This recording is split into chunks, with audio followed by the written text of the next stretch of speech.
Well, thank you very much. It's an honor to have President Zelensky of Ukraine, and we've been working very hard, very close. So we've actually known each other for a long time. We've been dealing with each other for a long time, and very well.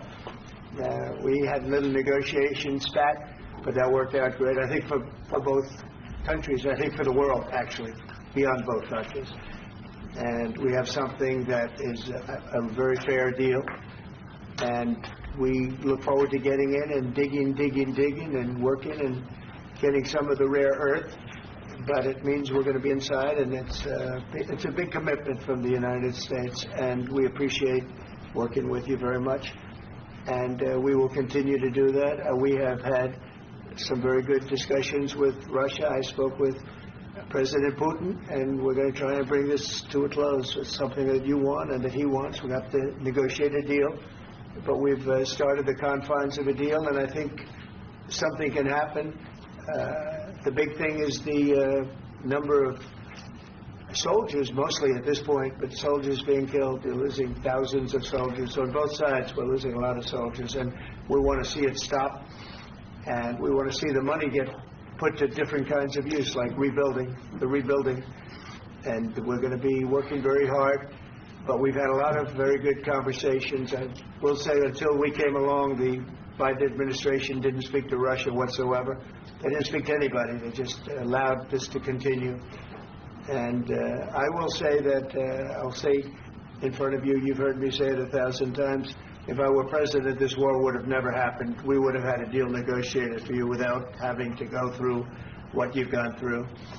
But your soldiers have been unbelievably brave. We've given them great equipment, but somebody has to use the equipment. They've been unbelievably brave, and we give them great credit. This was supposed to be over very quickly, and here we are 3 years later. So I give tremendous credit to your generals and your soldiers and yourself, in the sense that it's been very hard fighting, very tough fighting. They're great fighters. And you have to be very proud of them from that standpoint. But now we want to get it over with. It's enough, right? We want to get it over with. So it's an honor to have you here. Thank you very much for coming. We're going to sign the agreement at the conference in the East Room in a little while, right after lunch. And we'll be having lunch together. We're also discussing some other things. And we appreciate everybody being here. It's somewhat of an exciting moment, but the really exciting moment is when they stop the shooting and we end up with the deal. And I think we're fairly close to getting that, and an honor to have you. And please, I'd like to say something. No, thank you so much, Mr. President. Thank you for the invitation. And really, I hope that this first document, will be first step to real security guarantees for Ukraine, our people, our children. I really count on it. And of course, we count that America will not stop support. Really, for us, it's very important to support and to continue it. I want to discuss it with details further during our conversation, and of course, the infrastructure or security guarantees. Because for today, I understand what Europe is ready to do. And of course, I want to discuss with you what the United States will be ready to do. And I really count on your strong position to stop Putin. And you said that enough with the war. I think that is very important then to say these words to Putin at the very beginning of war, because he is a killer and terrorist. But I hope that together we can stop him. But for us, it's very important to, to save our country, our values, our freedom and democracy, and of course, no compromises with the killer about our territories. But it will be later. And of course, what I wanted, we spoke about it by phone with you about the drones production. We have very good drones production. I think the best one in the world for today because of the war. Yes, and of course, we need very much the air defense. You have the best air defense in the world, and really you helped us under attacks of Russians. And I want to speak how we can exchange the licenses. We're open to share the licenses of all our drones with you, of course, with the United States. And we need licenses for quick production of air defense. Even after the war, we need our nation to be calm, that we are secure. So that's why we need this air shield. And of course, about this I want to speak about the contingents. I think that France and UK already spoke to you, and we know that Europe is ready, but without the United States, they will not be ready to be as strong as we need. And the last point, last but not least, about exchange, about our people and children. And you know that these crazy Russians, that they stolen 20,000 of children, Ukrainian children. They changed their names, they changed their families, relatives, and now they're in Russia. We want to bring them back, and really, it's a big dream, task, and goal for me, and our warriors. By the way, Mr. President, we exchanged, released more than 4,000 warriors from Russian prison, but there are thousands more in the prison. I wanted to share with you some images. How it's just can I know? Yeah, please. Some minutes, 1 minute. Just you to understand in what circumstances, in what situation they are, and what the attitude of Russia to our prisoners. Then, guys, just you before and after. And you see before and after, just you to understand. Now thousands of such guys, ladies and men, there, and that, so they don't eat, they beat them, and they, a lot of bad things. So out of, even during the war, there are rules. Everybody knows there are rules during the war. These guys, they don't have any rules. You see that 50, 60 kilograms left, and a lot of such things. And I didn't want to show you what the changes with images of children, because I will share with you. And I mean, it's looking tragic. Yeah, it's tough stuff. I wanted very much to give you. You see. Yeah. This is pastor, by the way. They stolen pastors because it's not Russian church. They stolen pastors and moved pastors to the prison. At the end of last year, we brought 3 pastors. And, we could exchange them. And this is pastor, you see.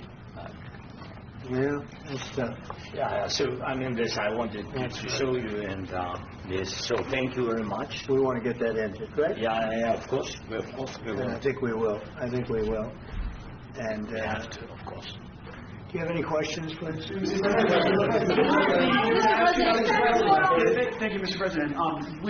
How much money is the U.S. going to put into the fund that is being created today, and how does this provide long-term security for Ukraine? Well, we don't know exactly how much, because we're going to be putting some money in a fund that we're going to get from the raw earth that we're going to be taking and sharing in terms of revenue. So it's going to be a lot of money will be made from the sale and from the use of raw earth. And as you know, our country doesn't have much raw earth. We have a lot of oil and gas, but we don't have a lot of the raw earth. And what we do have is protected by the environmentalists, but that can be unprotected, but still it's not very much. They have among the best in the world in terms of raw earth. So we're going to be using that, using it for all of the things we do, including AI and including weapons and the military, and it's really going to very much satisfy our needs. So it's something that just worked out really well. We have a lot of oil and we have a lot of gas, we have a lot, but we don't have raw earth. So this has just about every component of the raw earth that we need for computers, for all of the things we do. This puts us in great shape. And on long-term security for Ukraine? I think they're going to have great luck. I think once we make the agreement, that's going to be 95% of it. They're not going to go back to fighting. I've spoken with President Putin, and I feel very strong. I've known him for a long time, and I feel very strongly that they're very serious about it, and we'll make a deal. And when the deal is made, I don't think we talk about security. Everyone's talking about the other day, all they talked about was security. I said, let me make the deal first. I have to make the deal first. I don't worry about security right now. We have to have a deal, because right now, last week, 2,000 soldiers died on both sides. 2,000. And they're losing 1,000, 2,000, 3,000 a week. So as we sit here and we talk, people are getting shot and dying on the battlefield. And, they're not American soldiers, but they're Russian soldiers and they're Ukrainian soldiers, and we want to be able to stop it. And we want to be able also to spend money on other things. We don't want to. This is a tremendous amount of money, and what the Biden administration did was terrible. They were giving money, but they had no security on the money. Europe, as you know, gave much less money, but they had security. It was in the form of a loan. They get their money back, and we didn't. And now, at least we're protected because the American taxpayer has to be protected too. But this is an incredible agreement for Ukraine because we have a big investment in their country now, and what they have, very few people have. And we're able to really go forward with very, very high-tech things and many other things, including weaponry that we're going to use in many locations, but that we need for our country. This allows us to do this.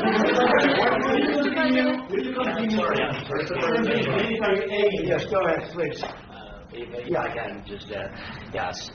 In the document, there is one of the very important points if we speak about business and investment. We never had LNG terminals in Ukraine. This document will open. I mean, the next document, but anyway, here we see in the framework, we see a really goodwill for this. LNG terminals for us is very important, and I think for security of European continent. We have the biggest storage, gas storage. We have the biggest in Europe. Yes, yes, and we can use it. Use it for LNG. Use it for LNG, and we will do it. And really, we can help Europe because Europe really helped. President Trump said that they made less support, but they're our friends and they are our very supportive partners. They really gave a lot, Mr. President. Really, they did. They gave a lot, but they gave much less. No. Much less. No. At least no. No. Okay.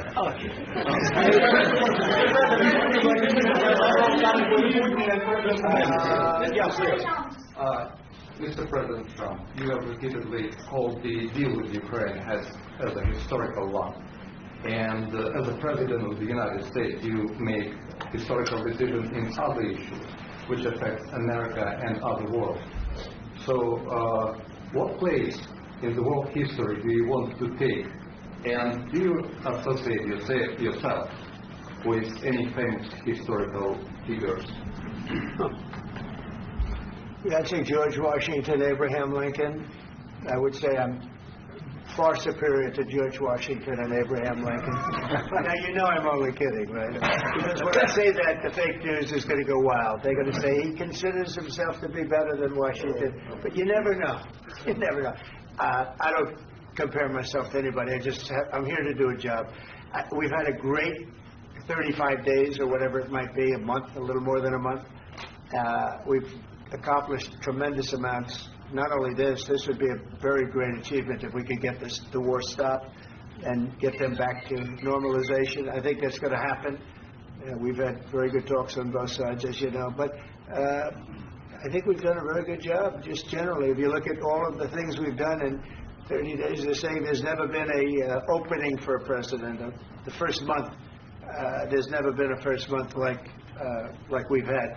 And this is one of the very important things. This, to me, is one of the most important things because we have tremendous debt taking place as we speak, and I don't want to have that. You know, think of the parents, whether they're in Russia or Ukraine, think of the parents of all these people being killed needlessly. They came to our territory. Should have never started.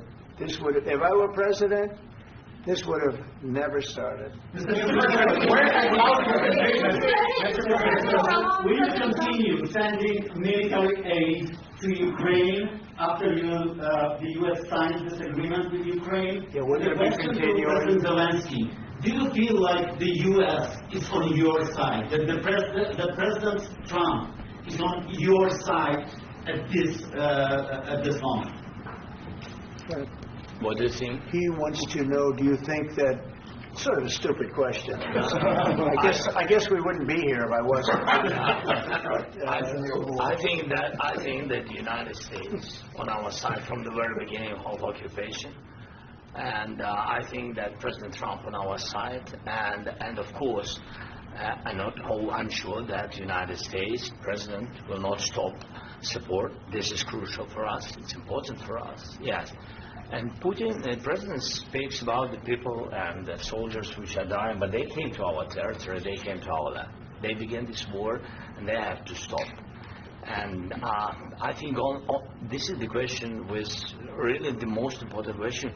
Can President Trump, I hope yes, with some other allies, to stop Putin, withdraw these enemies, our enemy, withdraw these troops from our land? And I think that you asked about the history. I think that if President, or when, he will stop Putin, if President Trump will bring peace to our country, I think he will be on this wall. We've had very, very good talks. President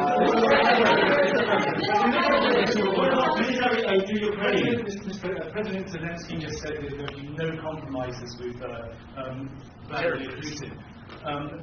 I just wanted to ask both of you, firstly, are there compromises that you think that President Zelensky is going to have to make? And President Zelensky, is there anything that you might be thinking that you may be able to offer or bring to the table, for example, elections? Thank you. I think you're going to have to always make compromises. You can't do any deals without compromises. So certainly he's going to have to make some compromises, but hopefully they won't be as big as some people think you're going to have to make. That's all. That's all we can do. I'm here as an arbitrator, as a mediator to a certain extent between two parties that have been very hostile, to put it mildly. They've been very hostile. There's been a vicious war. There's been a vicious war. You know, it's a very level battlefield, and those bullets go out, and as I've said many times, we were talking about it with Pete, many times the only thing stopping those bullets is a human body.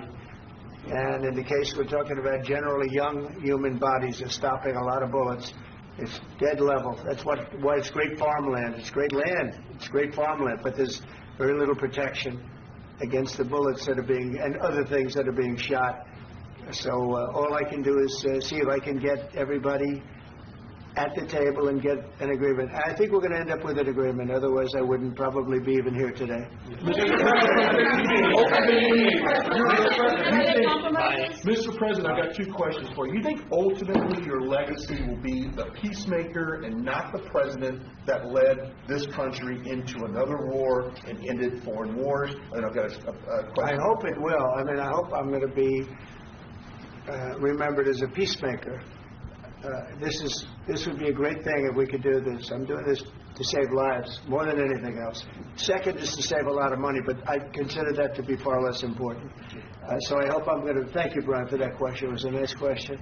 I hope I'll be known and recognized as a peacemaker. This would be a great thing to solve. This is a very dangerous situation. You know, this could lead to a third world war. This was headed in the wrong direction.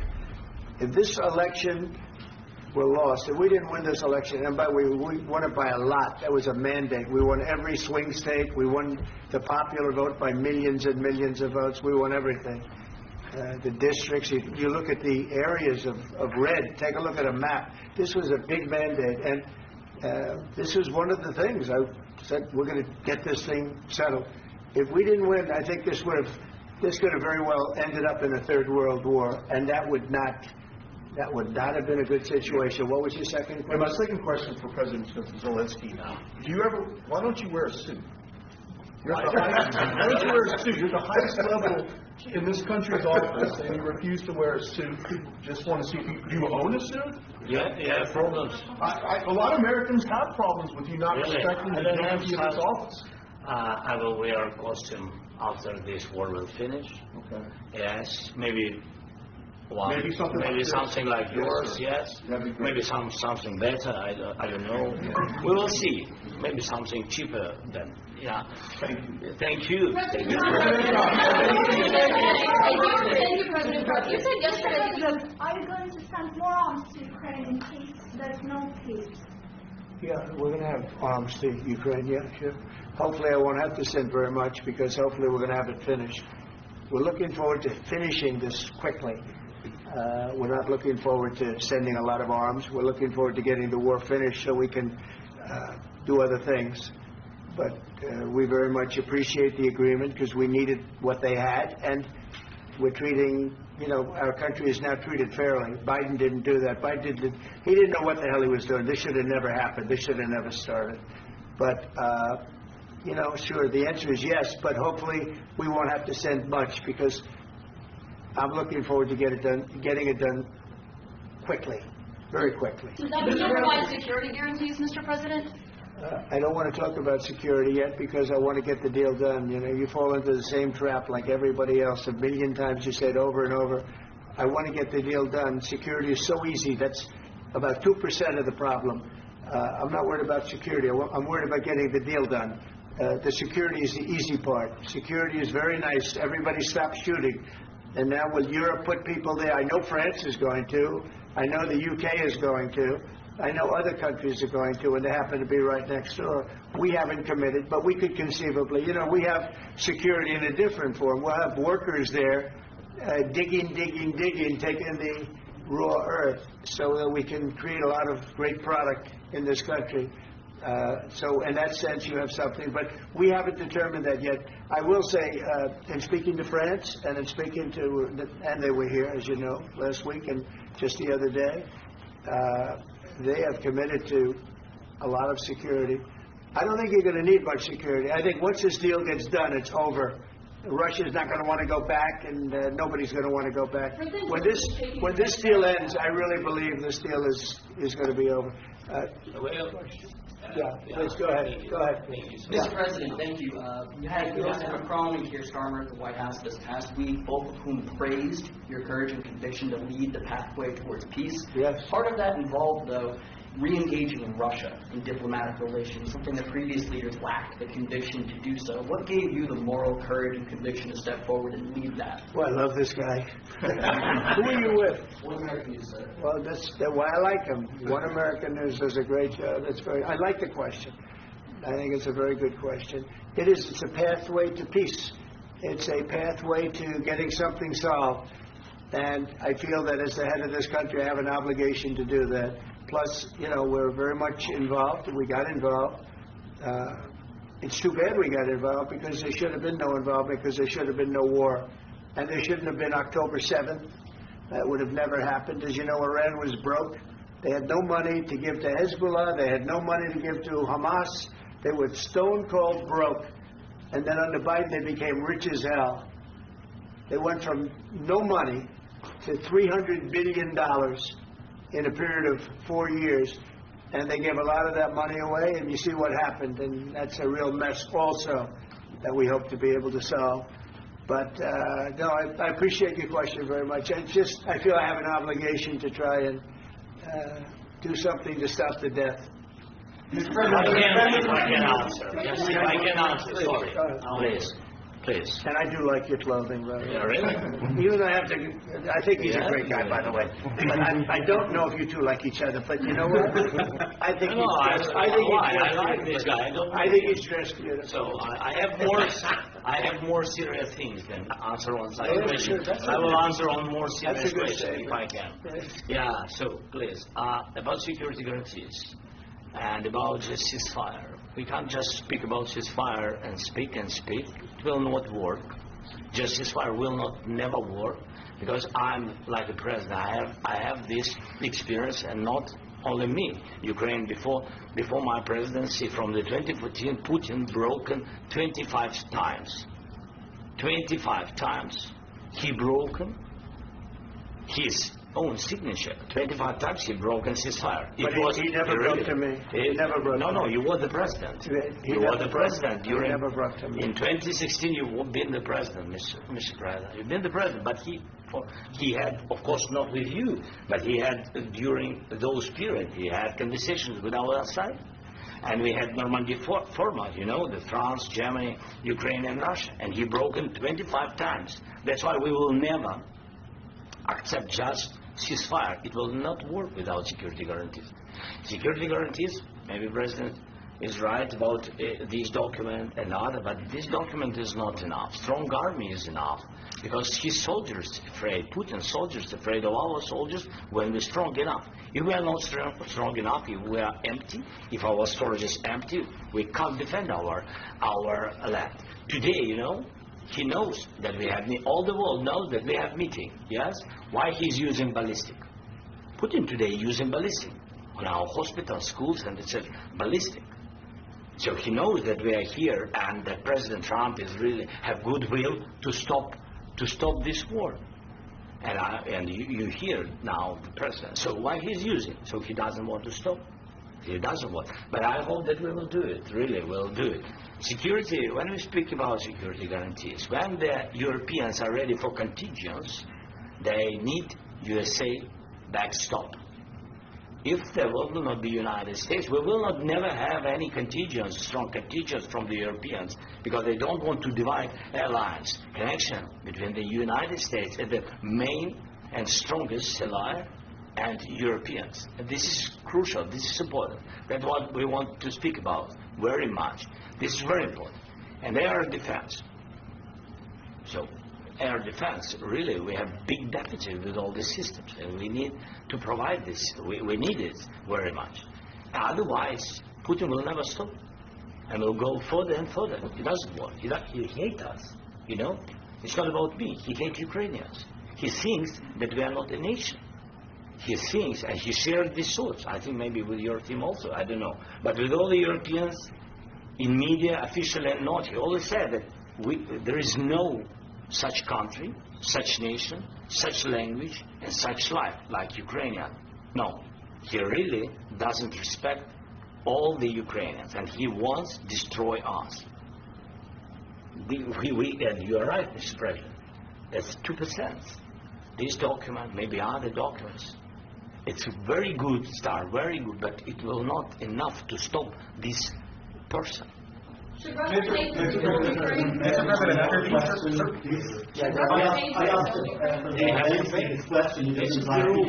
the rule of the war. This is the rule of the war. During all the centuries, all the history, this is the rule of the war. Who began, those pay. This is the rule. Putin began this war. He has to pay all money for innovation. He has to pay. Of course, some Russian assets, what we have in Europe, about 300 billion, we can use them. We can use for innovation and buy military support from the United States also. We can do it, but it's not enough. It's not enough. I wouldn't know. Wait, 1 second. I asked this question that you didn't like because I wanted to know if you want to position yourself in the middle between Russia and Ukraine, or on the Ukraine. No, I'm in the middle. I want to solve this thing. I'm for both. I want to get it solved. And it's wonderful to speak badly about somebody else, but I want to get it solved. If we can solve it, great. If we can't solve it, they're going to have to fight it out, and who knows what's going to happen. But I want to see it get solved. May I follow up with one more question about U.S. troops in Europe? After Russian invasion of Ukraine, your predecessor sent additional troops to Eastern Europe, including Poland, my country. Yeah. Are you committed to keeping these troops on the eastern flank of NATO in the future? I'm very committed to Poland. I think Poland has really stepped up and done a great job for NATO. As you know, they paid more than they had to. They are one of the finest groups of people I've ever known. I'm very committed to Poland. What about the Baltics? Poland's in a tough neighborhood, you know. What about the Baltics? The Baltics, they got a lot of. It's a tough neighborhood too, but we're committed. We're going to be very committed, and we're committed to NATO. But NATO has to step up, and the Europeans have to step up more than they have. And I want to see them equalize, because they are in for far less than we're in, and they should be at least equal. You understand that? Why is the United States, we have an ocean in between, why is the United States in for so much more money and other things as Europe? With that being said, as you said, they've also been obviously very helpful. But we have put in far more than they have, and I think they should equalize. Mr. President, about the agreement again today, what changed between the first time that Secretary Bessent gave President Zelensky the agreement and today for the signing? We made a deal. So, what was the I'm deciding factor? I'm a business person. We made a deal. That's what changed. Mr. President, I didn't think we were going to make a deal, and We ended up making the deal, so that changed. Mr. President, what and how do you envision a trilateral summit with President Zelensky and Putin? I don't know, but they don't like each other, I can tell you that. They do not like each other. This is not a love match.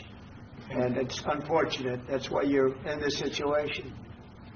The United States should not have allowed this to happen. Okay? The United States, run by a man that didn't know much, I'm going to be very nice, run by an incompetent person, very incompetent person, should never have allowed this to happen.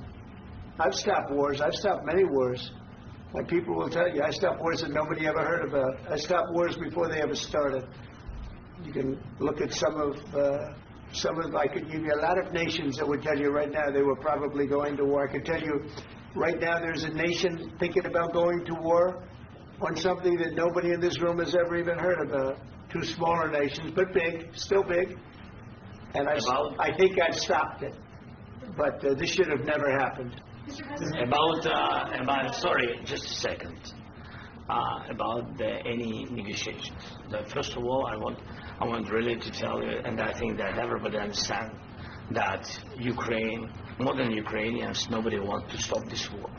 But at the future, any negotiations, it's understandable that two sides of the war, not Russia and the United States, because this is not the war between Russia and the United States. This is war of Russia against Ukraine and Ukrainian people. So these two sides will be at the will be at the negotiation table. Then of course United States, like the strongest partner of the Ukraine, and of course Europe. I think Europe is very important. I want to speak about it with the President. Yes, Europe is very important for us because we really defend Europe for today. All Europeans really recognize that we are defending life and they have real life and our people are dying. That's why they helped us. And also it's about the need. Yes, between, like the President said, you have big, nice ocean. Yes, between us. But if we will not stay, Russia will go further to Baltics and to Poland, by the way. But first to the Baltics. It's understandable for them because they've been in the USSR. You know, they've been one of the republics of the USSR, and Putin wants to bring them back to his empire. It's a fact. And when he will go there, if we will not stay, you will fight. Your American soldiers. It doesn't matter. Do you have ocean or not? Your soldiers will fight. Mr. President, would you be willing to visit Ukraine, maybe Kiev or Odessa, which is going to be a third year of the Black Sea? It was my question. I'm sorry. I don't want to talk about Odessa now. Let's not talk about Odessa. I want to talk about making a deal, getting peace. We don't have to talk about Odessa, but a lot of cities have been destroyed. A lot of cities that are not recognizable. There's not a building standing. No. And a lot of things. Mr. President, you have to come and to look. No. We have very good cities. Yes, a lot of things have been destroyed, but mostly cities alive, and people work, and children go to school. Sometimes it's very difficult. Sometimes closer to front line, children have to go to underground schools or online. But we live. Ukraine is fighting, and Ukraine lives. This is very important. And maybe it's Putin is sharing this information that he destroyed us. You know, he lost 700,000 people, 700,000 soldiers. He lost everything. Yes. So. Mr. President, one more. Please go ahead. When did you last speak with President Putin? And what did he say? A couple of days ago. And what did he tell you that gave you the assurance that he wanted peace? Well, that's what I do. My whole life is deals. I know pretty good. And I've known him for a long time. I've dealt with him for a long time. He had to suffer through the Russia hoax. You know, Russia was a hoax. It was all Biden. It was nothing to do with him. So he had to suffer through that, and he was able to do that. I think that he wants to make a deal, and he'd like to see it end. That's all I do. That's what I do. My whole life, that's what I do is make deals. And I'm in the middle of a mess because this is a real mess. It's a very dangerous one. If this doesn't get solved now, it's not going to get solved for a long time. So I hope we're going to get it solved. In the back, please. Thank you, Mr. President. Prime Minister Starmer claimed repeatedly that his government believed in free speech and was not engaged in censorship. But his country's government arrests people for memes and thought crimes, and even more worrisome is pressuring American companies to censor Americans on its behalf. How can he be a reliable, trustworthy partner when he says things that are demonstrably false on such an important topic? Well, we actually spoke to him about that yesterday, and we thought they took it very, very much too far. J.D. was very strong on it. So was I. So was Marco, and we've been speaking to him about it. Marco, would you like to say something about that? We have concerns, obviously, with the conduct of those, particularly as it impacts Americans. And there's real concern that American speech, which is online, could fall into the hands of British or any country's jurisdiction. And so this is a point the Vice President made in Munich, and I think it's a very compelling one that what unites us with Europe, as much as anything else, is these shared values, and one of them being free speech. And so if Americans are threatened by it, we're going to need to take action in that regard. It's actually a very important question. We spoke about this in detail with the Prime Minister, the Foreign Secretary, and others at lunch yesterday. And I know that Secretary of Commerce Lutnick followed up in private meetings last night. This is really important. We believe Americans have the right to speak their mind, even if we in this room disagree with them. They have the right to speak their mind in the public square, which is often online these days. And we're going to defend that right as it pertains to American companies and American citizens vigorously if we have to. I do think that under the President's leadership, we're going to find common ground with our friends in the UK on this question, but it remains to be seen. The principle that will guide us is we believe in free speech in this country, and we'll fight for it for American citizens. Mr. President, on the deal, is there any other oil and gas component to the deal? Is it all a little bit. We'll see. On LNG? But we're not really looking for that so much. We got a lot. We have more than anybody in the world, by far. So, no, we're not talking about it too much, but a little bit. I think it affects also, but for the most part, no. And, sir, is there any agreement from Ukraine to purchase U.S. LNG as part of the deal, or is that on the table at all? No, we don't need that. I just wanted to ask you about, you just mentioned that you guys spoken to Vladimir Putin a couple of days ago. Just to be clear, that's a new call, not the one that you... I've spoken to him on numerous occasions. Okay. And how was the latest call? What did you discuss? How did it go? Are you serious with that question? It went well. I think we're going to have a deal. On the minerals deal, Mr. President, some of those minerals are in the east of Ukraine, not far from the front lines and in areas that Russia has occupied. Will you direct President Putin to withdraw his forces from those areas if there's U.S. interest? Well, we'll take a look at the time. We have a lot of area.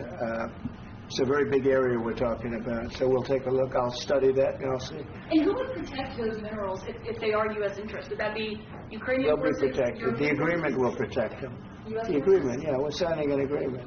Right, what if Russia tries to invade or there's Russian aggression in those spots? I just told you I don't think that's going to happen. And if that were going to happen, I wouldn't make a deal. If I thought that was going to happen, I wouldn't make a deal. Some people, they wonder why... You ought to focus on CNN on survival. Not asking me these ridiculous questions. Focus on surviving, because CNN's got such low ratings. I don't think they're going to survive. Let's go. Please go. I already mentioned Poland. Poland was under Russian control for decades after the Second World War. When I was a kid, I looked at the United States not only as a most powerful country, richest country in the world, the country that has great music, great movies, great muscle cars, but also as a force for good. And now I'm talking with my friends in Poland, and they are worried that you align yourself too much with Putin. What's your message for them? Well, if I didn't align myself with both of them, you'd never have a deal. You want me to say really terrible things about Putin and then say, "Hi, Vladimir, how are we doing on the deal?" It doesn't work that way. I'm not aligned with Putin. I'm not aligned with anybody. I'm aligned with the United States of America. And for the good of the world, I'm aligned with the world. And I want to get this thing over with. You see the hatred he's got for Putin. It's very tough for me to make a deal with that kind of hate. He's got tremendous hatred. And I understand that, but I can tell you the other side isn't exactly in love with, him either. So it's not a question of alignment. I'm aligned with the world. I want to get the thing set. I'm aligned with Europe. I want to see if we can get this thing done. You want me to be tough? I could be tougher than any human being you've ever seen. I'd be so tough.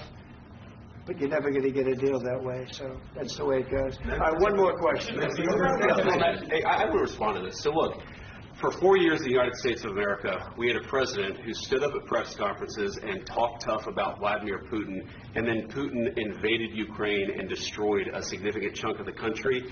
The path to peace and the path to prosperity is maybe engaging in diplomacy. We tried the pathway of Joe Biden of thumping our chest and pretending that the President of the United States' words mattered more than the President of the United States' actions.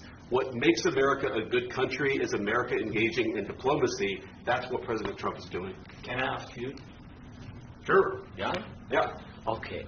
So he occupied our parts, big parts of Ukraine, part of East and Crimea. So he occupied it on 2014. So during a lot of years, so I'm not speaking about just Biden, but those time was Obama, then President Obama, then President Trump, then President Biden, now President Trump, and God bless, now President Trump will stop him. But during 2014, nobody stopped him. He just occupied and took. He killed people. You know what the contact 2015. 2014 is 2014. Yeah. So I was not here. Yeah, but that's exactly right. Yes, but during 2014 till 2022, yeah, the situation the same. That people have been dying on the contact line. Nobody stopped him. You know that we had conversations with him, a lot of conversations, bilateral conversations, and we signed with him. Me, like a new president. In 2019, I signed with him the deal. I signed with him, Macron and Merkel. We signed ceasefire. Ceasefire. All of them told me that he will never go. We signed with him with gas contract. Gas contract. Yes, but after that, he broken this ceasefire. He killed our people, and he didn't exchange prisoners. We signed the exchange of prisoners, but he didn't do it. What kind of diplomacy, JD, you are speaking about? What do you mean?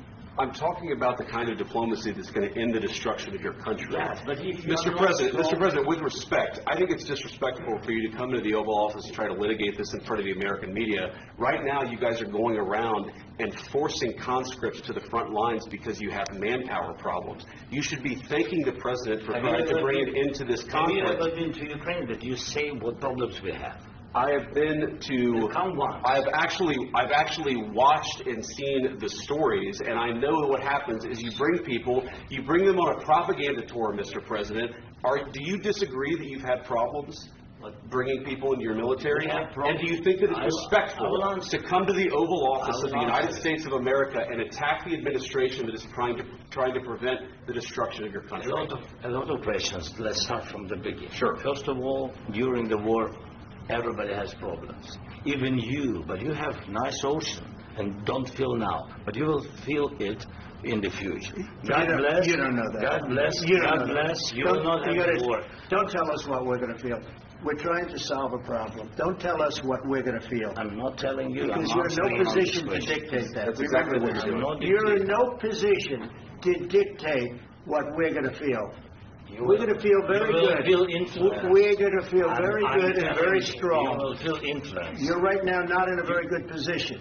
You've allowed yourself to be in a very bad position, and he happens to be right about it. From the very beginning of the war. You're not in a good position.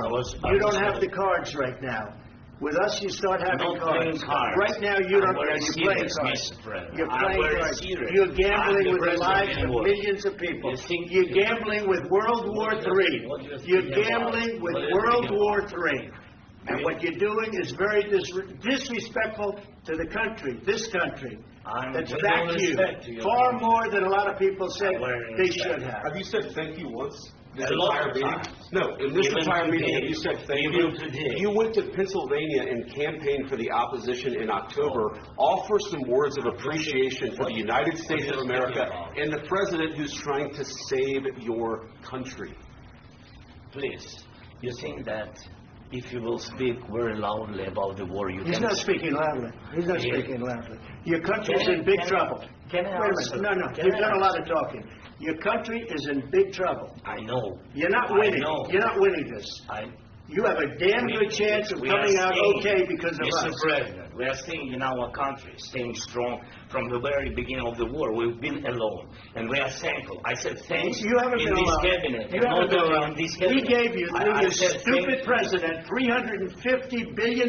You voted We gave for you your military president. equipment, You and you voted men for are your brave, but they had to use our military. Why don't you guys- If you didn't have You our invited military me- equipment, You invited if me you to didn't speak. have our military equipment, this war would have been over in 2 weeks. In 3 Okay? days, I heard it from Putin. In 3 days. This is something Maybe new. less. In 2 weeks. Of course, yes. It's going to be a very hard thing to do business like this. I tell you. Just say thank you. I said a lot of times to American people. Except that there are disagreements, and let's go litigate those disagreements rather than trying to fight it out in the American media when you're wrong. We know that you're wrong. But you see, I think it's good for the American people to see what's going on. I understand, sir. I think it's very I understand. important. That's why I kept this going so long. You have to be thankful. You don't have the I'm cards. thankful. You're buried there. Your people are dying. tell you You're again, running I low know. on soldiers. Listen, Don't you're running Mr. low on President. soldiers. It would be a damn good thing. Mr. And President. then you tell us, I don't want a ceasefire. I don't want a ceasefire. I want to go, and I want this. Look, if you could get a ceasefire right now, I tell you, you take it so the bullets stop flying and your men stop getting killed. Of course, we want to stop the war. But I you're saying said- you don't want a But I ceasefire. said to you, I want a with ceasefire. guarantees. Because you'll get a ceasefire faster than an agreement. Ask our people about ceasefire, what they think.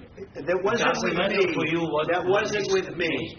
It That was wasn't with with you. a guy named Biden who was not a smart person. This That is was your- with, this that is was with your Obama. president. It was your president. Excuse me. That was with Obama, who gave you sheets, and I gave you javelins. Yes. I gave you the javelins to take out all those tanks.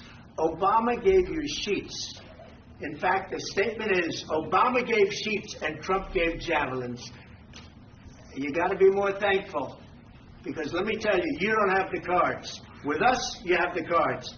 But without us, you don't have any cards. One more question to with the Vice President. I'm sorry. It's going to be a tough deal to make, because the attitudes have to change. What if Russia breaks ceasefire? What if Russia breaks peace talks? What do you do then? I understand that it's a heated conversation right now. What are you saying? She's asking, what if Russia breaks the ceasefire? What if anything? What if a bomb drops on your head right now? Okay? What if they broke it? I don't know. They broke it with Biden, because Biden, they didn't respect him. They didn't respect Obama. They respect me. Let me tell you, Putin went through a hell of a lot with me. He went through a phony witch hunt where they used him and Russia. Russia. You ever hear of that deal? That was a phony Hunter Biden, Joe Biden scam. Hillary Clinton, Shifty Adam Schiff. It was a Democrat scam. And he had to go through that. And he did go through it. We didn't end up in a war. And he went through it. He was accused of all that stuff. He had nothing to do with it. It came out of Hunter Biden's bathroom. It came out of Hunter Biden's bedroom. It was disgusting. And then they said, oh, the laptop from hell was made by Russia. The 51 agents. The whole thing was a scam. And he had to put up with that. He was being accused of all that stuff. All I can say is this. He might have broken deals with Obama and Bush, and he might have broken them with Biden. He did, maybe. Maybe he didn't. I don't know what happened. But he didn't break them with me. He wants to make a deal. I don't know if he can make a deal. The problem is, I've empowered you to be a tough guy. And I don't think you'd be a tough guy without the United States. I mean, your people are very brave. But you're either going to make a deal or we're out. And if we're out, you'll fight it out. I don't think it's going to be pretty, but you'll fight it out. But you don't have the cards. But once we sign that deal, you're in a much better position. But you're not acting at all thankful. And that's not a nice thing. I'll be honest, that's not a nice thing. All right, I think we've seen enough. What do you think? Huh? This is going to be great television, I will say that. All right. We'll see what we can do about putting it together. Thanks. I need the back of this. We'll see. I don't know.